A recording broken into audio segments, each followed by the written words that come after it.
बार बात तब कही जाती है जब जिसको सुनाना चाह रहे हैं वो सुन ना रहा। दोबारा जनक जी ने कहा, वीर विहीन मही मैं जाने, धरती वीरों से खाली हो चुकी है, मैं जान गया।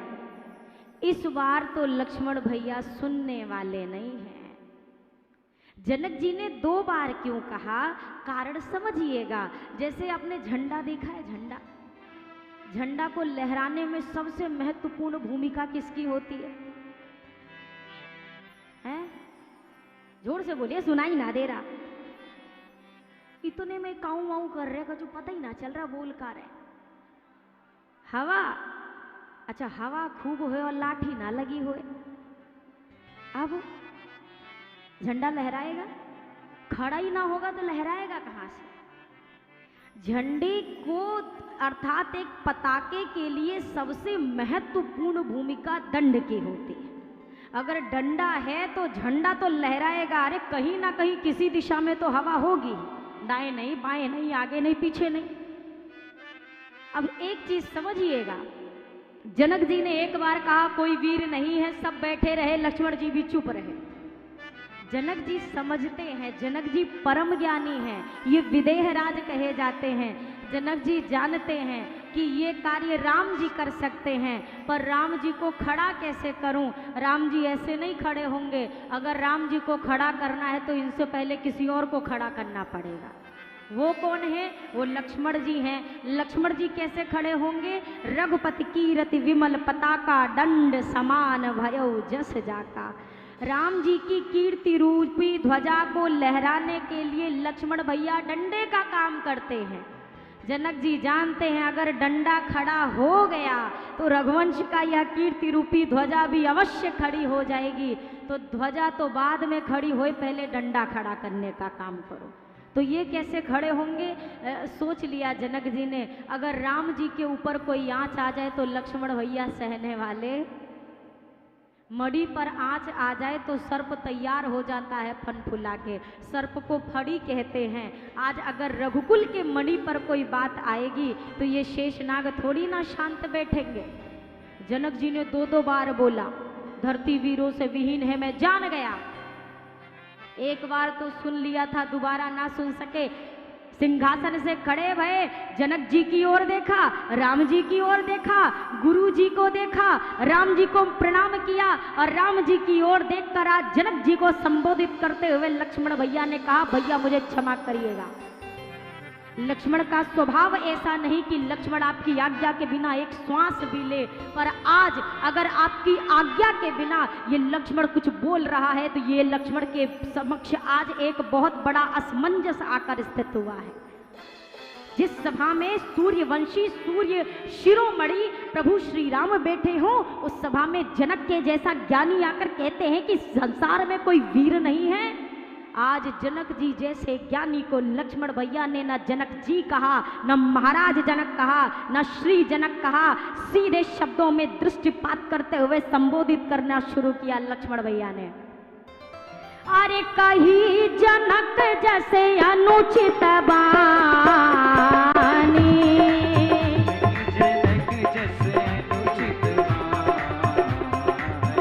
हो विद्यमान रघुकुल मनि जानी, विद्यमान हाँ सुनहु भानुकुल पंकज भानु,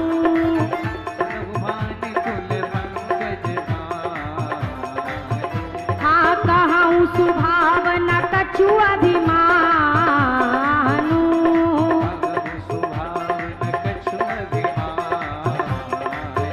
लक्ष्मण भैया ने कहा, आज जनक ने जैसे शब्दों का प्रयोग किया है भैया उन्हें नहीं करना चाहिए था। रघुकुल मणि श्री राम जी के होते हुए जनक कहते हैं सभा में संसार में कोई वीर नहीं बचा है। जनक को वीरता का प्रमाण चाहिए, आपको उठने की आवश्यकता नहीं। आज आपका ये लक्ष्मण जनक को वीरता का प्रमाण देगा। जनक जी कहते हैं धनुष नहीं उठा, मुझे एक बार आदेश देकर एक बार मुझे आदेश देकर देखो भैया, धनुष की क्या बिसात है। ये धनुष जिस सभा में है, ये सभा जिस मिथिला में है, ये मिथिला जिस क्षेत्र में है, ये पूरा नगर जिस ब्रह्मांड में बसता है, पूरे ब्रह्मांड को उठाकर दिखाऊंगा। मुझे एक बार आदेश देकर देखिए। अरे जो तुम्हारे अनुशासन पावो,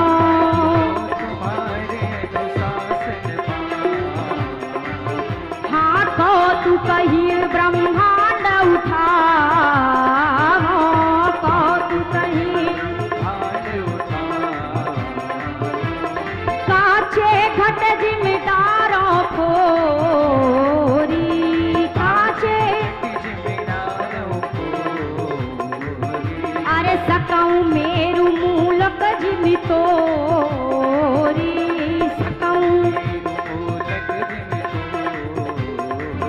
हाँ कमल नाल जिमि चाप चढ़ावो,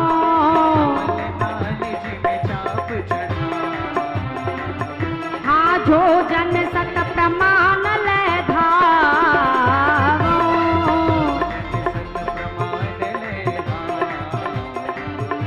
लक्ष्मण भैया ने कहा भैया मुझे एक बार आदेश देकर देखिए, पूरे ब्रह्मांड को उठाऊंगा, सिर्फ उठाऊंगा नहीं, कच्चे घड़े के समान इसे चकनाचूर करके दिखाऊंगा। इतना ही नहीं, बहुत देर से जनक की बातें सुन रहा हूँ, धनुष उठा नहीं, चाप चढ़ा नहीं, धनुष की क्या बिसात है, इसे उठाऊंगा, कमल के नाल के समान चाप चढ़ाऊंगा और उठाने के साथ साथ इसे सैकड़ों योजन एक उंगली के बल पर लेकर दौड़कर दिखा सकता हूँ। मुझे एक बार आदेश देकर देखिए। इतनी देर से बार बार सुनता रहा यहाँ पर कि कोई वीर नहीं है, कोई वीर नहीं है, और ये अभिमानी मूर्ख राजा ये ना विचार करे कि लक्ष्मण अभिमान से बोलता है। लक्ष्मण का अभिमान बोलना नहीं है, यहाँ पर लक्ष्मण अपने स्वभाव से कोई बात बोल रहा है। और मेरा स्वभाव कैसा है? मेरा स्वभाव तो ऐसा है, अपमान न मुझे गंवारा है, कृपा गुरु के चरणों की, बल और प्रताप तुम्हारा है। अभिमान त्याग कर कहता हूँ, आदेश तुम्हारा पाऊं मैं तो धनवा की क्या है विसात,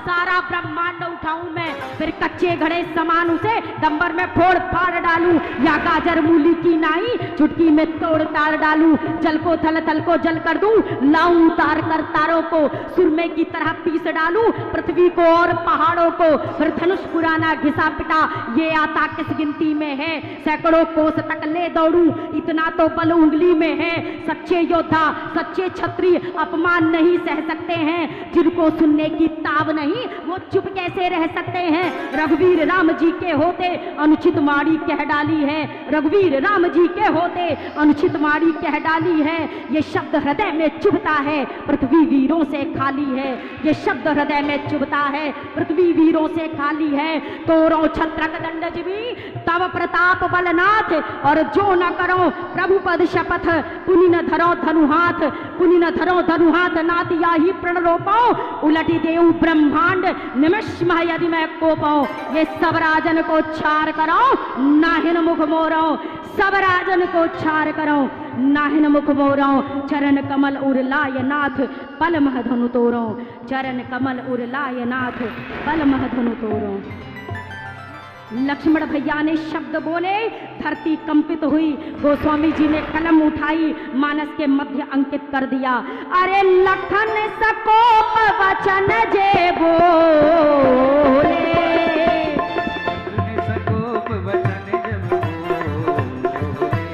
डगमगानी महिदी गज डोले, डगमगानी महिदी, हाँ डगमगानी महिदी गज डोले। लक्ष्मण भैया ने शब्द बोले, धरती कंपित हुई, धरती कंपित हुई। गोस्वामी जी ने लिखा, सियहि हर्ष जनक पछताने, जनक जी को अपने कहे गए वचनों पर पछतावा हो रहा है। पर कहा जाता है मुख से निकले शब्द और धनुष से निकला तीर कभी वापस नहीं आता। मैया जानकी को हर्ष हुआ, लखन लाल का आदेश इतना है। आज सभा के मध्य में खड़े होकर कहते हैं भैया आदेश भर दो, मैं इस धनुष को उठाऊंगा भर नहीं, पूरे ब्रह्मांड को उठाने की क्षमता मैं रखता हूं।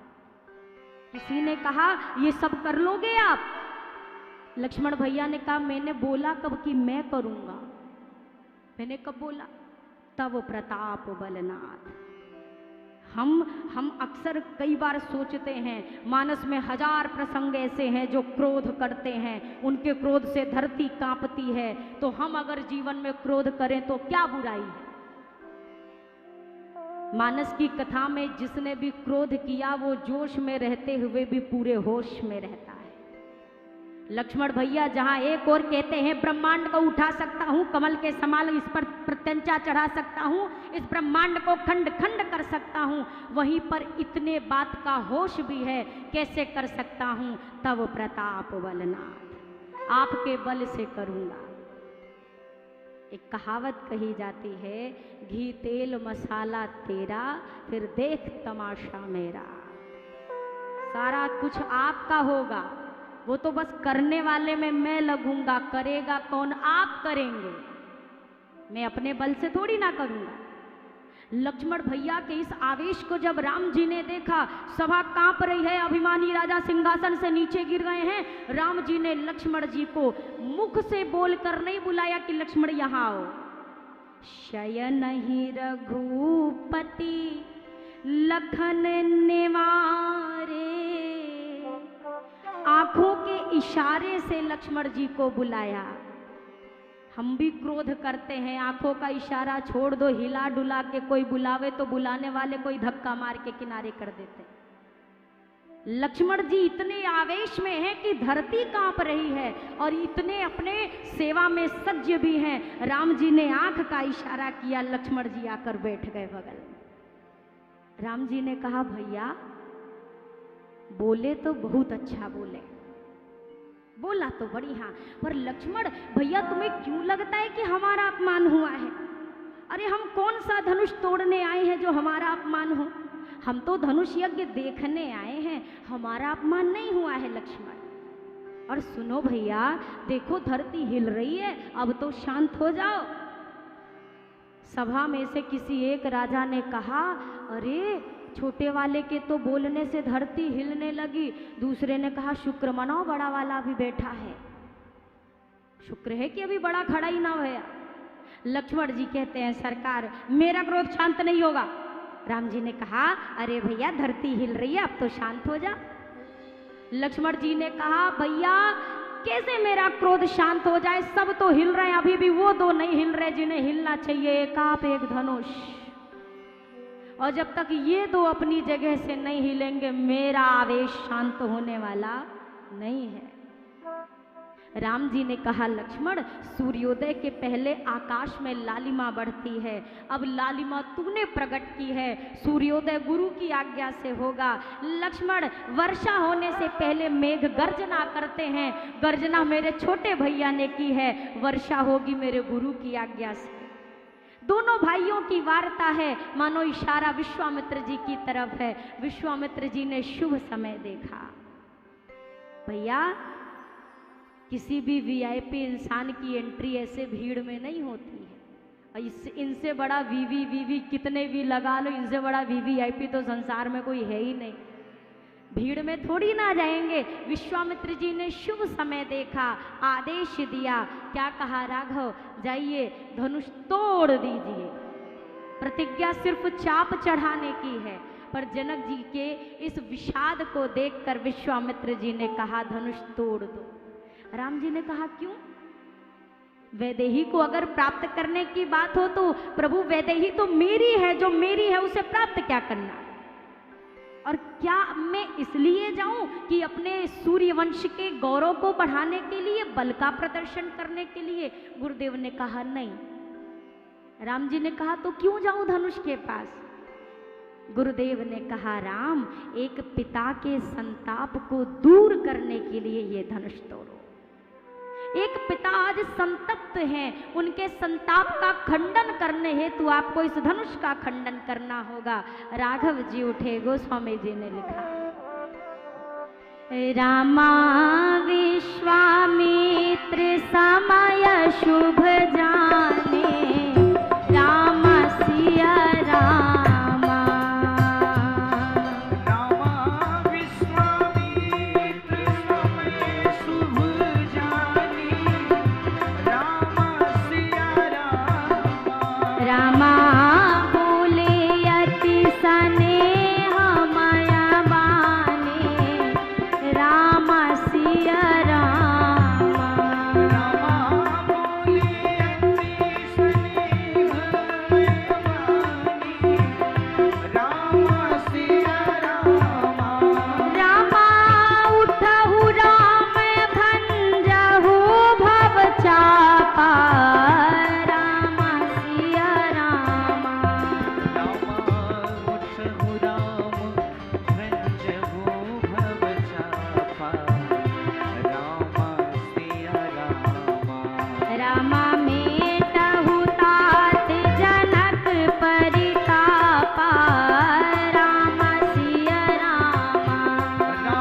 मति मंजुवर कुंजर गामी राम सिया रामा। ओ रामा मति मंजुवर कुंजर गामी राम सिया रामा। राम चाप समीप राम जब आए राम सिया रामा। राम चाप समीप राम जब आए राम सिया रामा। राम नर नारिन सब सुकृत मनाए राम सिया रामा। ओ रामा सब सुकृत मनाए राम सिया रामा। गुरुदेव को प्रणाम करके राघव जी आगे बढ़े। कैसे जा रहे? राघव जी चले तो गोस्वामी जी ने कितनी सावधानी बरती है यार। ये नहीं लिख रहे दशरथ नंदन जा रहे, ये नहीं लिख रहे कौशल्या नंदन चल रहे, ये नहीं लिख रहे भक्त वत्सल जा रहे। आज गोस्वामी जी ने लिखा पूरे संसार का मालिक आज धनुष तोड़ने चला है, और वो भी कैसे सहज है। सहजता की प्रधानता कैसे जा रहे? गोस्वामी जी कह रहे हैं जैसे एक मतवाला मदमस्त हाथी झूमता हुआ जाता है ना, आज वैसे ही हाथी की तरह धीर गंभीर चाल से मेरे राघव जी चले। किसी ने गोस्वामी जी से प्रश्न किया, गोस्वामी जी आप तो हमेशा राम जी को सिंह की उपमा देते हैं, पुरुष सिंह दो वीर, अचानक ये शेर से सीधा हाथी की उपमा क्यों देना शुरू कर दिया आपने? एक बड़ी एक सरल सी साधारण सी व्याख्या आप समझिए। आपने भी देखा होगा, शहरों का तो नहीं पर आप भी कभी गांव में गए होंगे, आप देखेंगे आज भी अगर एक हाथी गांव की गली से गुजर जाए तो गांव के जितने बड़े बुजुर्ग हैं हाथ जोड़ लेते हैं, गजराज आ रहे हैं, हाथ जोड़ लेते हैं। हाथी के आगे सारे लोग हाथ जोड़कर खड़े हो जाते हैं। अच्छा, हाथी के आगे की स्थिति तो ये है, पीछे की गांव के जितने कुत्ते हैं आपको हाथी के पीछे नजर आएंगे। और इन दोनों की क्या समस्या है ये आज तक कोई हल ना कर पाया। आगे हाथ जोड़ने वाले, पीछे भौंकने वाले, और दोनों के बीच में हाथी। हाथी क्या करता है? हाथ जोड़ने वाले के पास रुकता नहीं और भौंकने वाले की तरफ देखता नहीं। हाथी कभी कुत्ते को जवाब देते देखा है कि वो भौंक रहा है, चाहे तो एक बार सूंड में लपेट के पटके तो पता ही ना चले कि ये कहाँ गया, पर नहीं जवाब देता। क्यों? हाथी के मन में ये विचार रहता है इनको तो भौंक के यही गांव में रहना, हमें तो बड़ी दूर तक जाना है। अगर मैं इनके भौंकने का उत्तर देने लगा तो मैं लक्ष्य से चूक जाऊंगा। आज राघव जी चले, गोस्वामी जी लिखते हैं राघव जी गजराज की तरह जा रहे और ये पीछे अभिमानी राजा स्वान की तरह प्रलाप कर रहे हैं। अभिमानी राजा बोल रहे चिड़िया पहाड़ उठाएगी, हमसे धनुष ना टूटा बच्चे धनुष तोड़ेंगे, जिनके मुख के दांत नहीं टूटे वो अब धनुष तोड़ेंगे। राम जी ने देखा तक नहीं, क्योंकि राम जी जिसे देख भी लेते हैं उसका भी बेड़ा पार हो जाता है। ये अभिमानी राजा बैठे, राघव जी पहुंचे धनुष के पास। जितने भी मिथिला के नर हैं नारी हैं सब अपने अपने इष्ट को मनाने लगे। हे विधाता, अगर थोड़ा भी पुण्य हमारा बनता हो एक काम कर दो, ये सांवले सरकार से धनुष का खंडन करा दो। राम जी धनुष नहीं तोड़ रहे, लक्ष्मण भैया खड़े हो गए, धरती को सचेत किया, हे कक्षप वाराह शेष दिग्दंत अशेषो, सावधान धरि धीर धारी धरनी तन देखो, रघुनंदन रघुवंश शिरोमणि शिव धनु तोरे, हो सबे सानध्य आज को मुख नहीं मोरे। हे कक्षप, हे शेष, हे वराह, सभी अपनी स्थिति अपनी पकड़ को मजबूत कर लीजिए, कहीं ऐसा ना हो भैया धनुष तोड़ें और धनुष की भयंकर टंकार से पृथ्वी का छोर आपके मुख से निकल जाए। लक्ष्मण भैया ने तो व्यवस्था पक्की कर दी। अब राघव जी खड़े हैं पर तोड़ नहीं रहे। मिथिला के लोग बेहाल, सुनैना अम्बा बेहाल, सखी ने समझाया तो सुनैना अम्बा की शंका टूटी, और इधर मैया जानकी व्याकुल। गणेश भगवान को मनाया, गौरी माँ से प्रार्थना की, अंत में कहती हैं अब मोहि शंभु चाप गति तोरी। हे शिव धनुष, अब मुझे तेरा सहारा है। शिव धनुष ने कहा मैया आज्ञा करो, करना क्या है? मैया ने कहा हल्के हो जाओ, हल्के हो जाओ। धनुष हल्का भैया, बोला इतना ठीक है मैया? मैया ने कहा और हल्के हो, और हुआ। मैया इतना और हल्के हो। शिव धनुष ने फिर हल्के होकर पूछा माँ इतना ठीक है? मैया ने कहा देखो मुझसे बार बार पूछकर समय ना गंवाओ, बस इतना समझ लो तुम्हारे सामने ये जो खड़े हैं ना, इनको फूल तोड़ने में भी पसीना आता है। अब वो बैलेंस बना के अपने हिसाब से हल्के हो जाओ, विचार करके कि ये कितने कोमल है, जो फूल तोड़ने में थक रहे हैं वो कितने हल्के होंगे। शिव धनुष ने कहा माँ मैं तो फूल से भी हल्का हो जाऊंगा, पर डर लगता है कोई अभिमानी राजा आया और बीच में मुझे तोड़ के चला गया तो। मैया ने कहा एक काम करो, अभी तक आप मनहु पाई भट बाहुबल अधिक अधिक गरुआई, राजाओं का बल खींच खींच के आप नहीं उठ रहे थे। अब एक काम करो, अपना सारा भार इन अभिमानी राजाओं पर डाल दो, अब अपनी कुर्सी से ये ना हिल पाए। निज जड़ता लोगन पर डारी, अपनी सारी जड़ता इन पर डाल दो और आप हल्के हो जाओ। शिव धनुष हल्का हुआ और गोस्वामी जी ने लिखा राघव जी धनुष के सामने खड़े हैं। मैया को जब व्याकुल देखा है राघव जी ने, अब गुरु को, माता पिता को, गुरुजनों को मन ही मन प्रणाम किया। यहाँ मिथिला में रहकर अयोध्या में बसे श्री वशिष्ठ जी महाराज के चरण कमलों में प्रणाम किया और तदुपरांत धनुष की ओर राघव जी ने हाथ बढ़ाया। गोस्वामी जी ने लिखा गुरु ही प्रणाम मन ही मन की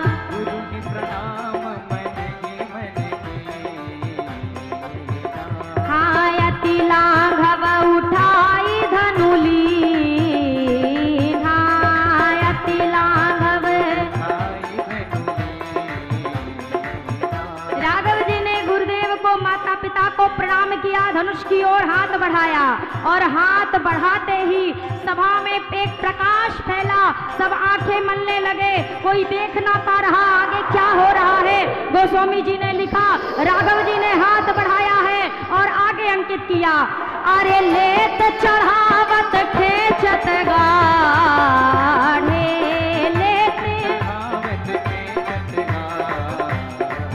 अरे काहू न लखा देख सब ठाढ़े, काहू न लखा। राघव जी ने धनुष को उठाया कब, चाप को चढ़ाया कब, और चढ़ाने के बाद जो ही प्रत्यंचा को अपने श्रवण तक खींचा है, खींचते ही धनुष दो भागों में विभक्त हुआ। भयंकर टंकार सृष्टि में फैली और उस गर्जना के साथ मिथिलापुर वासियों के सभासदों के नेत्र खुले, लोगों ने नेत्र खोले, दृश्य दिखाई दिया। धनुष दो भागों में टूटा, धरती पर पड़ा था। गोस्वामी जी ने लिखा अरे ते ही छन राम माध्य धनु तोरा, अरे भरे भुवन धुनि घोर कठोरा, भरे भुवन धुनि,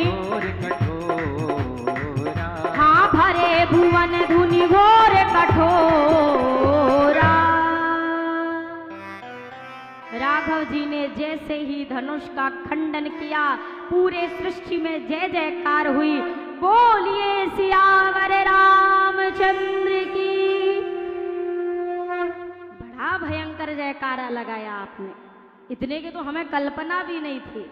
अगली बार इसे धीरे लगाइएगा क्योंकि बहुत लोगों का दिल कमजोर होता है और इतनी शोरगुल वो बर्दाश्त कर नहीं पाएंगे। अगली बार ध्यान रखिएगा। बोलिए सियावर रामचंद्र की।